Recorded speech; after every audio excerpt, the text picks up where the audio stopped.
Fala galera, tudo bem? Mais um vídeo aqui no canal de Jogo Histórico. Vamos falar sobre a final da Euro 2004, né? Uma das grandes zebras da história do futebol, o título da Grécia em Portugal, contra Portugal do Filipão na decisão, mas não só na final, né? Porque a Grécia já tinha eliminado a França, já tinha eliminado a República Tcheca. Tem vídeo aqui dentro dessa série, inclusive, sobre a eliminação da República Tcheca, que era a favorita na ocasião e que era uma das grandes seleções do torneio em 2004. Aliás, tem vídeo sobre República Tcheca e Holanda, né? As duas seleções que caíram nas semifinais e que fizeram, para mim, o grande jogo do torneio ainda na fase de grupos. Então esses vídeos estão aí no canal também dentro dessa série, da playlist dos jogos históricos. E indo especificamente para o jogo, para essa decisão, é um jogo curioso e interessante de rever, porque a Grécia foi a surpresa e todo mundo ficou com a imagem da Grécia, da defesa, do time que se sustentava lá atrás e que suportava e aguentava a pressão e que de uma forma ou de outra chegava ao resultado, e é mais ou menos por aí mesmo que aconteceu, porque foi um grande exercício de sobrevivência da Grécia, fase após fase, jogo após jogo. Mas não é que na final, não é só isso, não é que Portugal tenha massacrado a Grécia e a Grécia de alguma forma tenha conseguido sair com a vitória. Eu acho até que é bem distante disso na maior parte do jogo, porque é verdade, Portugal tenta atacar o jogo inteiro, mas a Grécia não deixa. E a Grécia não chega a ser tão ameaçada por Portugal, pelo menos não até o 1 a 0. Então isso passa também por méritos da Grécia, da forma que a equipe se defendia, da organização, das ideias para conseguir anular uma seleção que evidentemente era superior à seleção de Portugal. É só olhar para o campinho, para a escalação. Tem muito mais qualidade, nomes bem superiores. A Grécia não era das melhores seleções individualmente do torneio, mas conseguiu fazer um torneio muito correto, e acho que olhando e nesse exercício de rever esses jogos, alguns pontos merecem ser valorizados. É claro que é o tipo da coisa que dificilmente aconteceria de novo se essas mesmas seleções se enfrentassem, se a Grécia tivesse que jogar de novo contra a França, contra a República Tcheca, contra Portugal, dificilmente repetiria. Mas faz parte e ajuda a exaltar e a valorizar o que foi o roteiro dessa fantástica conquista de um azarão, de uma zebraça como era a Grécia. Então, olhando para as estratégias, né? Portugal tinha boa parte do time do Porto, que tinha sido campeão da Champions em 2004, né? Então, Portugal tinha dentro desse jogo o Miguel como lateral pela direita, e é importante também dentro do andamento da partida, o Nuno Valente na esquerda, com Jorge Andrade e Ricardo Carvalho formando a dupla de zaga, Costinha, Maniche e Deco, Figo, Cristiano Ronaldo e Pauleta formando o trio de ataque, enquanto a Grécia, do outro lado, dessa vez não tinha o Karagounis, entrava de Anacopoulos para dar um pouco mais de velocidade ao meio-campo, mantendo o restante da estrutura e mantendo também parte das ideias defensivas. No vídeo do jogo contra a República Tcheca eu destaquei bastante alguns papéis específicos de ideias do Otto Rehhagel, que era o treinador da Grécia, naquela marcação específica a uma fortíssima seleção da República Tcheca. O Seitarides, por exemplo, lateral direito da Grécia, teve um papel específico de acompanhar o Milan Baros. Então o lateral direito jogou como um zagueiro que se mandava e fazia marcação individual, campo inteiro para cima do Milan Baros. Na final foi um pouco diferente, mas esses encaixes individuais ainda faziam parte como princípios coletivos do jogo, da ideia, da proposta da Grécia. Então, por exemplo, o Kapsis, que já tinha sido o zagueiro que saía para o primeiro combate no Jan Koller da República Tcheca, que era o grandalhão, o jogador que era o alvo, o centroavante, ele faz o mesmo com o Pauleta. E o Delas, o Traianos Delas, fica como a sobra. Então ele é um zagueiro da sobra, enquanto o Kapsis o tempo inteiro sai para o primeiro combate, e o Pauleta é muito limitado dentro do jogo. Ele não consegue ser muito acionado, ele tem uma finalização de fora da área no primeiro tempo, mas ele quase não consegue aparecer para o jogo. Portugal não consegue chegar à área em condições de finalizar e nem acionar o seu centroavante para conseguir finalizações perigosas. Isso tem um mérito. Isso tem o mérito da Grécia, nessa dobradinha de marcação, o Kapsis sempre no primeiro combate e o Delas sempre na cobertura, na sobra. E como ficava essa marcação em relação aos lados do campo, já que Portugal tinha muito a oferecer no seu trio, né, com Deco, Figo e Cristiano Ronaldo, é evidente que Portugal tinha qualidade para furar um bloqueio defensivo. E aí entram outros encaixes. Então, Figo começa o jogo pelo lado esquerdo com o Cristiano Ronaldo pelo lado direito. E com isso, o Figo é acompanhado de perto pelo Seitarides. De novo, o Seitarides sendo usado para uma marcação específica diante de um uma peça importante do adversário. Nesse caso, o Seitarides marcaria individualmente, saía para perseguições mais longas, para encaixes mais longos, com um ponta que caísse por aquele setor. No início é o Figo e ele consegue ganhar vários dos duelos contra o Figo, e é impressionante a Euro que faz, o mata-mata que faz o Seitarides em 2004, porque ele vira um jogador de uma função específica de marcação e consegue superar grandes adversários.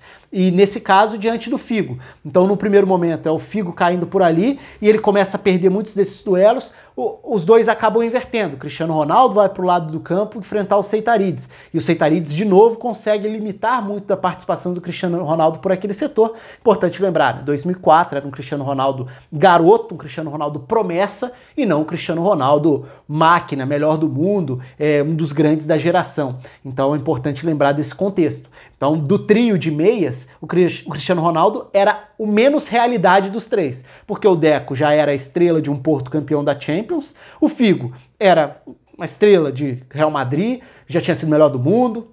Então eram outros níveis de jogadores, enquanto o Cristiano Ronaldo era ali um projeto de uma estrela que viraria anos depois, principalmente a partir de 2006. Para mim, a temporada 2006-2007 é a temporada da virada mesmo do Cristiano Ronaldo como uma realidade de um dos melhores jogadores do mundo.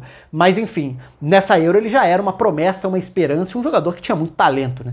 Então ele começa pelo lado direito. Eu falei do Figo tendo a marcação do Seitarides, do outro lado o Cristiano Ronaldo acabava batendo com Fissas por esse setor num primeiro momento, depois acaba tendo a inversão de lado, com o Figo indo para o lado direito e o Cristiano Ronaldo ficando na ponta esquerda. Por dentro, o Deco era muito marcado pelo Katsuranis. Então o Katsuranis, que foi outro que teve uma função muito específica contra a República Tcheca, sendo um volante pela direita, que virava uma saída de bola quase como lateral, já que não tinha lateral, mas marcando o meia que saía do lado para dentro, dessa vez ele é o volante central mesmo, ele é o primeiro volante marcando o Deco e tentando obrigar o Deco a se mexer e sair de uma área de maior capacidade de definição. Então como que o Deco vai aparecer no jogo?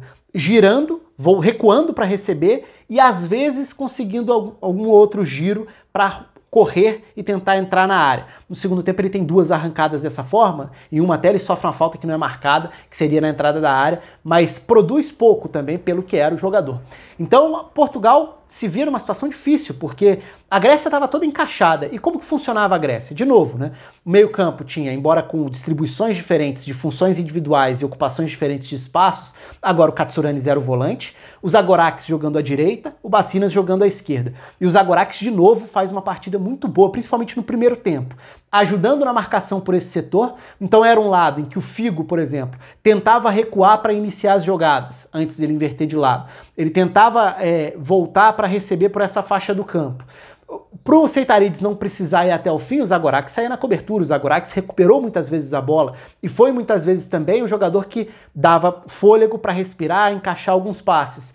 Dessa vez não tinha o Karagunis partindo da ponta para virar um meia armador, tinha o Giannakopoulos, que era um velocista, um jogador mais ágil, né, mais rápido, e que também flutua muito, aparece por dentro, e em determinado momento a Grécia começa a encaixar alguns bons passes para tentar chegar ao ataque, sem gerar real perigo para o Ricardo também, mas conseguindo com o Giannakopoulos saindo da ponta esquerda para trabalhar por dentro, já que o Charisteas do outro lado era muito mais uma companhia ao Vrisas para bola longa, né, era um atacante que fechava, ajudava a cercar o Nuno Valente, mas quem dava maior suporte ao Seitarides era o Zagorakis, se desdobrando pela faixa direita de meio campo. Então, Seitarides e Zagorakis, de novo, muito importantes, como já tinham sido na semifinal. No outro lado do campo, aí sim aparecia algum espaço. E é por ali que Portugal começa a incomodar nas raras boas chances e chegadas ao ataque que tem no primeiro tempo. E essas chegadas são muito a partir do Miguel, porque se o Fissas vai marcar o ponta por aquele setor, seja ele o Cristiano Ronaldo ou o Figo, o Bacinas não tinha essa ocupação de campo que o Zagorakis tinha.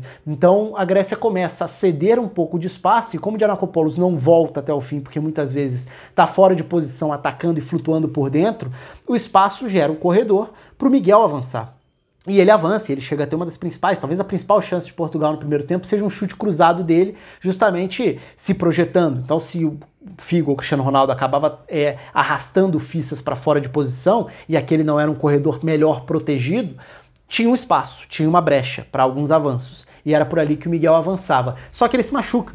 E na saída dele ainda no primeiro tempo, a entrada do Paulo Ferreira tira de Portugal a oportunidade de explorar um lateral ofensivo, porque o Paulo Ferreira era um lateral que, embora tenha tido bons momentos também no Porto e no Chelsea, mas esses bons momentos foram muito pela parte defensiva. Ele nunca foi um jogador com recurso para atacar, para se projetar, mas era um jogador que tinha uma boa composição da primeira linha de marcação, que conseguia muitas vezes ganhar esses duelos, só que nesse jogo não era o que Portugal precisava. Então a saída do Miguel também representa uma perda em repertório ofensivo, em projeção, em avanço, em aceleração, no único espaço que a Grécia cedia. Então Portugal perdeu bastante nesse momento. E no segundo tempo, aí quando o gol vai sair, e o gol sai exatamente do jeito que fica pra lenda mesmo, que não é lenda, né? É verdade, que a Grécia se defendia e achava um gol de alguma forma. Esse gol geralmente era achado a partir de escanteios, da bola parada, da chance de jogar a bola para a área. Coisa que a Grécia nem conseguiu fazer tantas vezes dentro desse jogo, mas consegue um escanteio no segundo tempo e o Haristes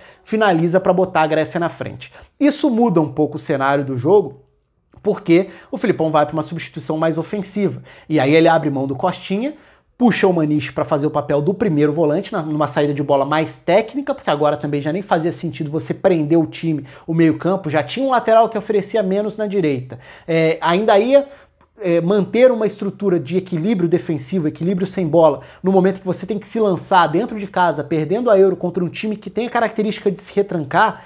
Então, evidentemente, Portugal precisaria se lançar, entra o Rui Costa na vaga do Costinha. Isso mexe um pouco no jogo, e Portugal cresce nos minutos seguintes à entrada do Rui Costa, porque passa a ter o Maniche na base, com Deco e Rui Costa. E o Rui Costa começa imediatamente a distribuir jogo, a participar, a acionar os lados do campo, a tentar fazer com que Portugal avançasse no campo. Não que tenha conseguido criar chances tão claras, porque aí, de novo, Portugal esbarra na dificuldade de entrar na área. Vai tentar acionar o Pauleta, depois até o Pauleta acaba substituído para a entrada do Nuno Gomes, porque se o Pauleta não estava funcionando e a Grécia continuava ocupando bem a área, a saída de Portugal passa a se ter o Cristiano Ronaldo mais como um atacante na esquerda, e ele chega a ficar impedido algumas vezes nessa tentativa de fazer companhia como um segundo atacante. Então vira o Cristiano Ronaldo tentando receber essas bolas em profundidade. Uma bola para valer é perigosa, ele acaba dominando, mas a bola escapa um pouco, a finalização vai para fora, mas isso já depois da entrada do Rui Costa. Mas o que Portugal tem mesmo, e aí quando aparece e gera perigo, são 3 finalizações de fora da área ou da entrada da área. Tem uma do Figo, tem uma que é do Maniche ou do Nuno Valente, eu nem me recordo agora, tem uma do Cristiano Ronaldo, que exige uma defesa do Nicopolidis. Então, Portugal tem dificuldades para criar chances claras, mesmo melhorando essa dinâmica de funcionamento com o Rui Costa. Chega a exigir do Nicopolidis em alguns chutes de média distância. A grande chance mesmo de Portugal vai sair aos 43 do segundo tempo, e é numa bola que o Nuno Gomes consegue acionar o Figo dentro da área, o Figo gira muito bem e bate e acaba passando raspando, vira escanteio.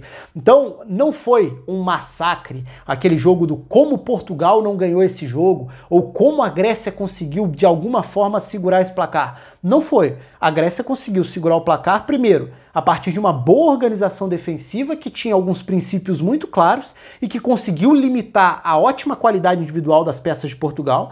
Portugal, no segundo tempo, ao ficar atrás, precisou mudar o nível de urgência, e aí a substituição deu uma qualidade maior ao meio-campo, o que fez com que Portugal crescesse muito na base do embalo, de tentar, do estádio empurrando, do drama que foi virando, e vira um jogo dramático.